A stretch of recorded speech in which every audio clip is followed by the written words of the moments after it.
welcome back to my channel Tutors Magic. I am Shalvi Rastogi and today we are going to study about a new poem of class 9 CBSE, No Men Are Foreign. ये जो poem है ये बहुत ही beautiful सी poem है जिसमें बहुत ही एक beautiful सा मैसेज दिया गया है। इस पोएम में बताया है that all the people living in this planet और world are same and equal. That means जो भी सारे जितने भी लोग हैं whether they are belonging to another country also, but वो सारे सेम हैं। एक तरीके से ही हम रहते हैं, एक ही लैंड पे हम काम करते हैं, उसी लैंड पे हम हार्वेस्ट करते हैं और उनकी क्रॉप्स को कंज्यूम करते हैं। सो पोएट यहाँ कह रहे हैं दैट हम सेम तरीके से हर चीज़ करते हैं, बस ये जो कंट्रीज़ हैं या ये जो बाउंड्रीज़ हैं इसने सारे लोगों को सेपरेट कर दिया है। तो यहाँ पे ये जो पोएम है ये हमें सिर्फ यही बता रही है कि जो वर्ल्ड है वो सिर्फ बाउंड्रीज़ में डिवाइड हो गया है, बाउंड्रीज से डिवाइड हो करके ये अलग अलग कंट्रीज फॉर्म हो गई हैं, वरना हम सारे लोग जितने भी लोग हैं वो सारे एक ही हैं। दैट मीन्स इस पोएम का टाइटल है no man are foreign. That means जो भी हैं लोग, जितने भी लोग हैं वो अलग नहीं है, वो फॉरेन नहीं है, वो स्ट्रेंज नहीं है, पर वो सारे लोग सेम हैं। सेम इसलिए हैं क्योंकि यहाँ पे पोएट बता रहे हैं कि जब हम उनको सेम मानेंगे तो हम उनसे कहेंगे दैट वो हमारे ब्रदर हैं या सिस्टर हैं या एक रिलेशन बिल्ड होगा। यहाँ पे पोएट बहुत सारी इंटरेस्टिंग चीज़ें बताते हैं। जैसे उन्होंने सबसे पहले बताया that all the people living on this world are same. Living in this world are same का मतलब है कि अगर जो लोग यहाँ हैं वो सारे इक्वल है। कैसे? क्योंकि हम सारे लोगों को एक ही तरीके के राइट्स हैं। हम खा सकते हैं, हम हार्वेस्ट कर सकते हैं, हम डिफरेंट क्लॉथ्स पहन सकते हैं and there are different things जो हम लोग कर सकते हैं। साथ ही में उन्होंने बताया है दैट जो जितने लोग हैं अगर वो फाइट करेंगे, वॉर करेंगे, तो वो इस प्लैनेट को डिस्ट्रॉय कर रहे हैं। कैसे? उसके एनवायरनमेंट को डिस्ट्रॉय करेंगे। और उन्होंने बहुत सारी चीज़ें बताई हैं, जैसे जो जितने लोग हैं डिफरेंट कंट्रीज़ में भी, तो वो क्या करते हैं, वो प्यार भी कर सकते हैं, वो हेट भी कर सकते हैं।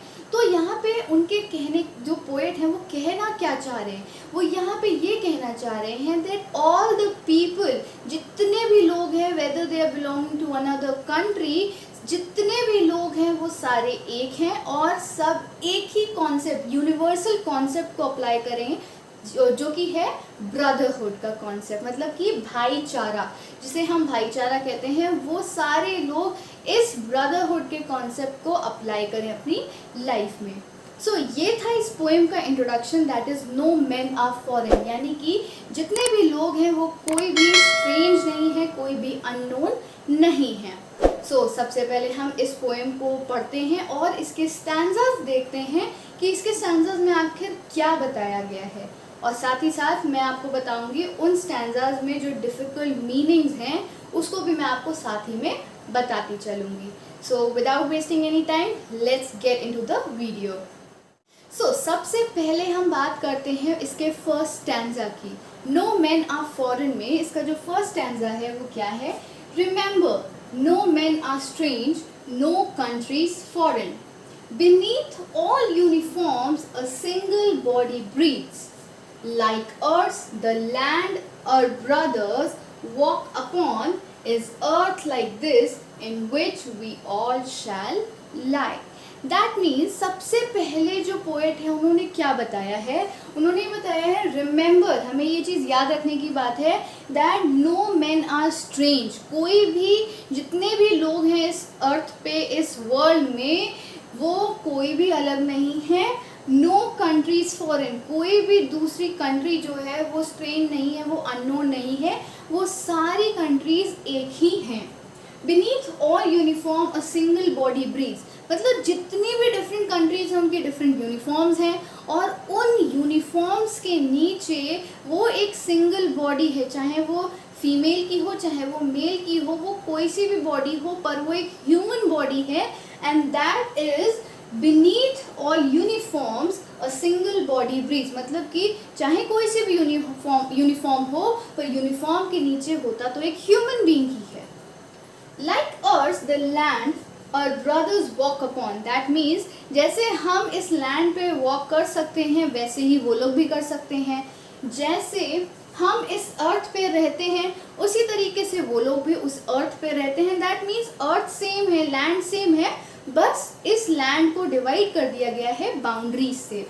वी ऑल शैल लाई, मतलब कि इस लैंड पे हम सब रहते हैं बट हमको इस बाउंड्रीज में डिवाइड कर दिया गया है. ना the second stanza is, first stanza यहीं पे एंड होता है. इसमें दो ही मीनिंग है. पहली है स्ट्रेंज. स्ट्रेंज का मतलब होता है विच इज़ अननोन, जो हमें ना पता हो. एंड बीनीथ का मतलब होता है अंडर.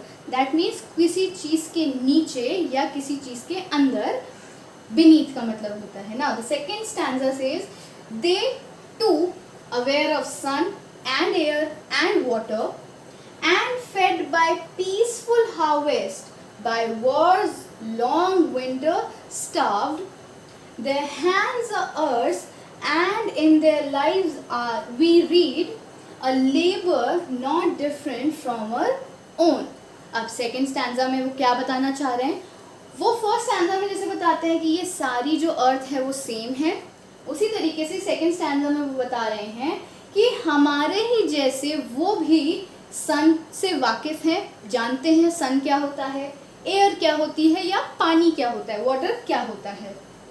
और जिस तरीके से हम हार्वेस्ट करते हैं क्रॉप्स को और उसको कंज्यूम करते हैं, उसी तरीके से वो भी उस हार्वेस्ट क्रॉप को कंज्यूम कर सकते हैं. By war's long winter starve, और ड्यूरिंग द विंटर्स वो उस लंबी विंटर के टाइम पे जब वॉर होती हैं उसमें वो भूखे ना रह करके उस हार्वेस्टेड क्रॉप को कंज्यूम कर सकते हैं.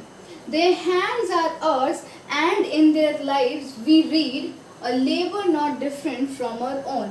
Now यहाँ पे वो कह रहे हैं कि जिस तरीके से वो सारे लोग हैं उसी तरीके से हम हैं, एंड जिस तरीके से हम रहते हैं, खाते हैं या सर्वाइव करते हैं, उनका भी सर्वाइवल का जो मेथड है वो हमसे कुछ भी डिफरेंट नहीं है. Now the third stanza. अब थर्ड स्टैंजा में क्या बताया है पोएट ने? Remember, they have eyes like earth that wake or sleep, and strength that can be won by love. In every land is common life that all can recognize and understand. Third stanza में poet ने क्या बताया है? उन्होंने फिर से बोला है रिमेंबर, हमें याद रखने की ज़रूरत है कि उनके पास भी, जो दूसरी कंट्री में लोग हैं उनके पास भी आँखें हैं, उनके पास भी आइज़ हैं जैसे हमारे पास हैं, जो कि जाग सकते हैं उसे और वो सो सकते हैं. दैट मीन्स वो सेम है, सिमिलर है, हम लोगों से कोई डिफरेंट नहीं है. And strength that can be one by love, और उनके पास भी स्ट्रेंथ है जैसे हमारे पास है, और अगर ये स्ट्रेंथ को दोनों को मिलाना है तो वो प्यार से होगा, हेट्रेड से नहीं होगा. In every land is common life that all can recognize and understand. Now यहाँ पे पोएट क्या बता रहे हैं? यहाँ पे वो बोल रहे हैं कि एक कॉमन लैंड है जहाँ पे एक कॉमन लाइफ है, एक जैसा एक समान लैंड है जहाँ पे जितने भी लोग रहते हैं वो सब सेम हैं, उनके बॉडी पार्ट सेम हैं, उनके बॉडी फंक्शन सिमिलर हैं. दैट मीन्स जितने भी लोग रहते हैं वो सारे सिमिलर हैं, and that all can recognise and understand. That means हम उन सारी चीज़ों को देख भी सकते हैं और समझ भी सकते हैं. कैसे समझ सकते हैं? हम जानते हैं कि जैसे हम हैं, जैसा हमारी बॉडी फंक्शन है, वैसा ही जो दूसरी कंट्री में लोग रहते हैं उनका भी फंक्शन वैसा ही है बॉडी का. Now in the fourth stanza, let us remember whenever we are told to hate our brothers, it is ourselves that we shall depose, betray, condemn. Remember we who take arms against each other. अब यहाँ पे क्या बताया है poet ने इन the fourth stanza? Poet हमें फिर से याद दिला रहे हैं कि हम सारे लोगों को ये याद रखना चाहिए कि जब भी हमसे कोई कहता है कि हम अपने ब्रदर्स के अगेंस्ट या हम उनको एनिमी समझ करके उनके अगेंस्ट एक वेपन उठा लें, तो हम क्या कर रहे हैं, हम अपने आप को ही बहुत ज़्यादा कह सकते हैं डिप्राइव कर रहे हैं, हम अपने आप को ही कंडेम कर रहे हैं एंड हम अपने आप को ही धोखा दे रहे हैं। ऐसा क्यों? क्योंकि वो हमसे अलग नहीं है। At the end of the day वो भी ह्यूमन बीइंग है और हम भी ह्यूमन बीइंग हैं। इसलिए अगर हमसे कोई कहता है कि किसी के अगेंस्ट वेपन उठा लो, तो वो गलत है, वो उसे और हमें खुद को धोखा देना कहलाता है। Now, in the last line, remember we who take arms against each other. That means अगर हम किसी के against arms उठाएंगे, arms का मतलब होता है यहाँ पे weapon, अगर हम किसी के against वहाँ weapon उठाएंगे तो वो भी बहुत गलत होगा, क्योंकि उससे environment भी खराब होगा, लड़ाई होगी, hatred फैलेगी एंड वो यहाँ पे पोएट नहीं दिखाना चाहते हैं। यहाँ पे वो बता रहे हैं कि अगर हम ये सब करने से रोक सकते हैं तो उसका सिर्फ एक सॉल्यूशन है कि हम सबको भाई बना ले और एक कॉन्सेप्ट में रहें, दैट इज़ ब्रदरहुड, और हम लोग सारे पीस और हार्मनी के साथ रहें। This is the 4th stanza of this poem. So this is the 5th stanza. It is the human earth that we defile, or hells of fire and dust outrage the innocence of air that is everywhere our own. Remember, no men are foreign and no countries strange. Now, in the 5th stanza, poet is saying something very important.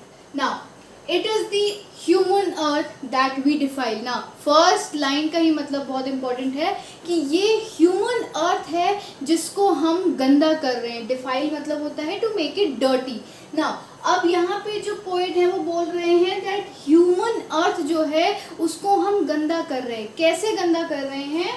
और hells of fire and dust outrage, जो war हम कर रहे हैं, उससे जो weapons हम use कर रहे हैं, उससे जो स्मोक निकल रही है वो एयर को गंदा कर रही है, डर्टी कर रही है। And the dust outrage the innocence, और जो हमारे मन में जो फीलिंग है हेट्रेड की वो भी बहुत ज़्यादा डर्टी कर रही है हमारे इन्वायरमेंट को। Of air that is everywhere और ओन, और जो एयर है वो हर जगह एक जैसी ही है। अगर कहीं पे वॉर होगी और उसके कॉन्सिक्वेंसेस उसके आसपास की कंट्रीज़ में दिखाई देंगे। दैट मीन्स यहाँ कहने का मतलब पोएट का सिर्फ इतना सा है that the air is everywhere, और अगर कहीं पे लड़ाई होगी, वॉर होगी और वेपन्स चलेंगे तो उसकी जो डस्ट है, उसकी जो स्मोक है वो स्प्रेड होगी, और उसी के साथ साथ स्प्रेड होगी उस वेपन से निकली हुई जो स्मोक और उस लोगों के मन से निकली हुई हेट्रेड। तो यहाँ पे पोएट कह रहे हैं कि वो हेट्रेड को कम करना है, और वो हेट्रेड इसी तरह से कम होगी अगर हम वेपन्स उठाना ही बंद कर दें। अगर हम वेपन्स नहीं उठाएंगे और दूसरे लोगों को अपना मानेंगे तो शायद ये हेट्रेड कम हो जाए।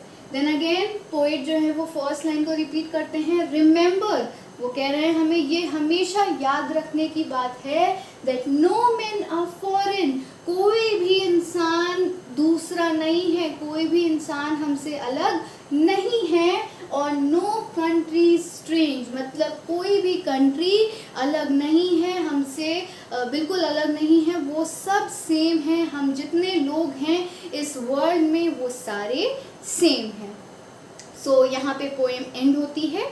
आपको आई होप आपको अच्छी लगी हो ये पोएम, एंड अगर अच्छी लगी है तो please hit that like button and subscribe to my channel and please press the bell icon, जिससे आपको आगे आने वाली जितनी भी अच्छी वीडियोस हैं उसकी नोटिफिकेशन तुरंत मिल जाए। एंड इस वीडियो की जितनी भी डिस्क्रिप्शन है, जितनी भी समरी है वो मैंने डिस्क्रिप्शन बॉक्स में दे रखी है, आप वहाँ से भी देख सकते हैं with the word meanings. Thank you so much.